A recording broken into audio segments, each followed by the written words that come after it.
Bem-vindos a esta nossa análise aprofundada. Hoje, o nosso foco é o capítulo 21 de Gênesis. Olá! Sim, um capítulo cheio de eventos marcantes. Exato. A gente vai olhar para o cumprimento de uma promessa, tensões familiares bem fortes e até uma aliança, né? Tudo girando em torno de Abraão. A fonte é o texto bíblico mesmo, narrando esses passos cruciais. E a nossa ideia aqui é tentar entender as implicações disso tudo, como está descrito lá. Então, vamos começar pelo grande evento, né? O nascimento de Isaac, algo muito esperado. Muito. O texto faz questão de dizer que Deus cumpriu o que prometeu. Sabe, para Abraão e Sara já bem idosos. Abraão com 100 anos. 100 anos, é E impressionante. nasce no tempo certo, o tempo que Deus tinha marcado. Isso reforça muito a fidelidade de Deus, mesmo quando parecia impossível, né? E a Sara? A reação dela é incrível. Ela ri. Sim, ela diz: Deus me deu motivo de riso. É um riso, talvez, de pura alegria, mas que também lembra aquele riso de incredulidade dela antes, né? Pode ser. E ela completa. Quem diria a Abraão que Sara amamentaria filhos? Mostra a surpresa geral. E logo depois vem a circuncisão do Isaac no 8º dia, como Deus tinha mandado, o sinal da aliança. E tem uma festa grande para o desmame dele também. Um marco importante na época, imagino. Sobrevivência, crescimento. Com certeza, era um momento de celebração. Só que essa alegria não dura sem nuvens, né? Logo, surge uma tensão e aqui a coisa fica, assim, bem séria. É verdade. Sara vê o Ismael, o filho do Abraão, com a Agar, a egípcia. Vê ele fazendo o que exatamente? O texto diz brincando, mas às vezes traduzem como zombando. Pois é, a palavra hebraica aí tem essa dupla interpretação. Mas, independente do que fosse, a reação da Sara é uau! Bem forte, né? Fortíssima. Ela exige que Abraão expulse Agar e Ismael, na hora. E o argumento dela é direto ao ponto.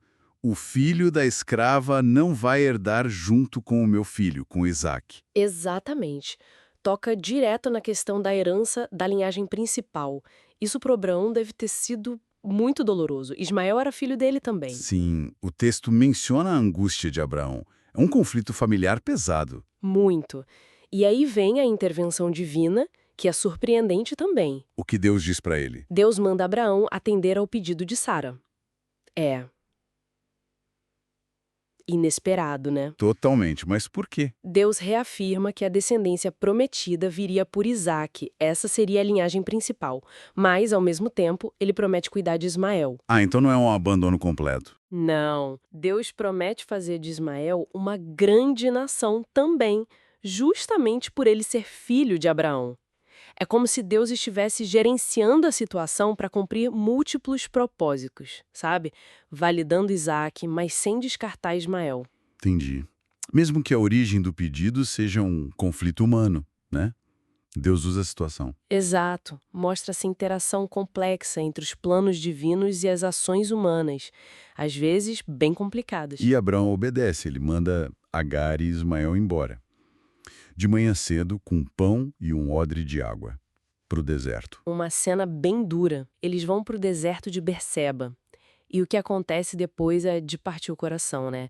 A água acaba. Nossa. E Agar, ela se desespera, coloca o menino debaixo de um arbusto e se afasta para não ver ele morrer. É o auge do sofrimento ali. Que situação limite. Mas aí, nesse exato momento, Deus ouve o choro do menino, não da mãe, o do menino. Interessante esse detalhe. Sim. E um anjo chama Agar do céu, diz para ela não temer, reafirma a promessa sobre Ismael se tornar uma grande nação. E a ajuda vem como? Deus abre os olhos dela e ela vê um poço de água ali perto. A salvação deles. Ufa! É a providência divina agindo diretamente. Diretamente. E a partir daí, Ismael cresce no deserto de Parã, sob essa proteção divina. Vira um arqueiro habilidoso e a mãe arranja uma esposa egípcia para ele. A história dele continua. Separada, mas continua. Ok, então essa parte da família se resolve dessa forma, dolorosa, mas com a mão de Deus ali. E enquanto isso acontece, o Abraão precisa se firmar onde ele está, né? Precisa. E isso nos leva a outro ponto importante do capítulo, a aliança com Abimeleque. Abimeleque,